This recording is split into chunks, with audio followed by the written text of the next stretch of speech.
This is going to be a quick guide for Outlaw Rogue in The War Within. So let's start off with what the hell is going on in our set bonus, where it's Koreshi's Phantom Bindings. Your Sinister Strike, Pistol Shot, and Ambush have a chance to Ethereal Rampage, dealing increased damage as Shadow. Okay, cool. Ethereal Rampage additionally increases the damage of your next Between the Eyes between 6%, and that can stack up to 3 times. So maximizing the Between the Eyes ability is going to be quite important here. We're starting off with the raid rotation. If you don't know Rogue that well, we use combo points and energy. Energy is our main resource to use to spend on actually using our abilities. And some abilities will generate combo points and some will spend them. So we're going to go in from stealth, and then we're going to use Roll the Bones, which is going to give us some random combat enhancements, and we can use that ability on cooldown. Then use Adrenaline Rush.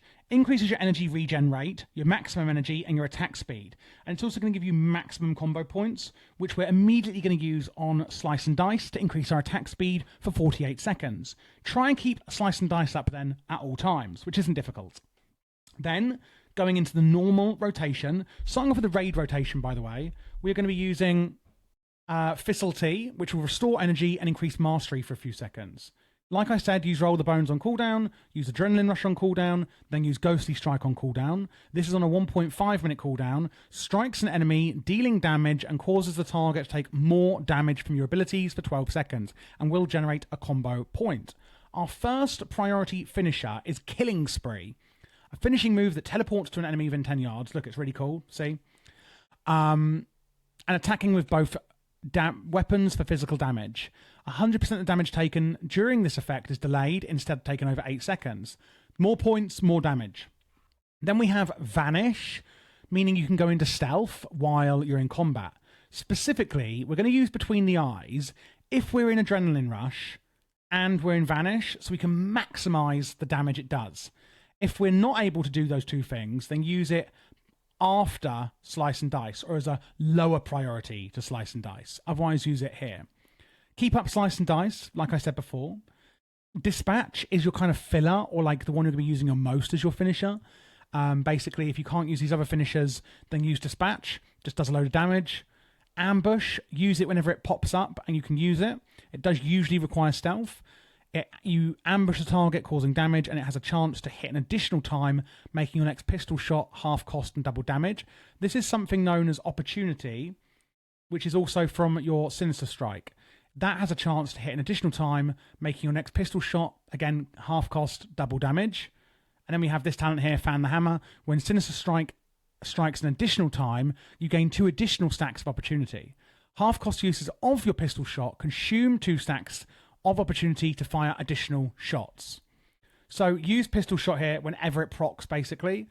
And then we're going to be up like there you go. There's an Opportunity proc. And then you can see we can use our Ambush, which is an upgraded version of our Sinister Strike when it happens. Viciously strike an enemy, causing damage, has a 35% chance to hit an additional time, making your next pistol shot, half cost, etc., like I just explained. And that's going to be your kind of filler combo point generator. And that is the main rotation. Now, for both Mythic Plus and Raiding, we are going with Fatebound, which is interesting. It kind of works around flipping coins. Flip a Fatebound coin each time a finishing move consumes 5 or more combo points. Heads increases damage of your attacks, and Tails deals cosmic damage to your target. For each time the same face is flipped, Heads increases damage by an additional amount, and Tails increases its damage again. And basically what the hero talents do is they work at making sure this happens more and more. And then we have Fateful Ending as the final keystone talent.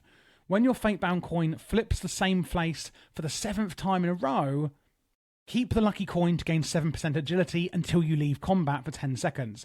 If you already have a lucky coin, it instead deals a massive amount of cosmic damage to your target. So if we go into the Mythic Plus build, you'll see, oh my goodness, it's very similar to the Raid build. Very, very similar. Here it comes. It's only really changing these 3 talents. This one gives you more stamina, and these 2 make Blade Flurry better.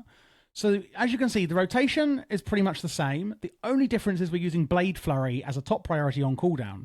What does that do? Strikes up to 8 nearby targets for physical damage that generates a combo point per target, and causes your single strikes, your single target damage, to actually affect multiple targets. So we can basically use Blade Flurry to then use our single target rotation, and it'll affect multiple enemies. How fantastic. And that's the only change we are going to make in Mythic Plus and AoE situations. Now, that was obviously a very quick guide to Outlaw Rogue in The War Within. If you would like a much more in-depth guide going through every minute detail, click the link you see in the pinned comment and description for the full guide. That is on my other channel where I'm doing all specs, etc. for PvE and PvP. But if you would like quick guides, then you can also check the playlist out you'll see on screen in a second.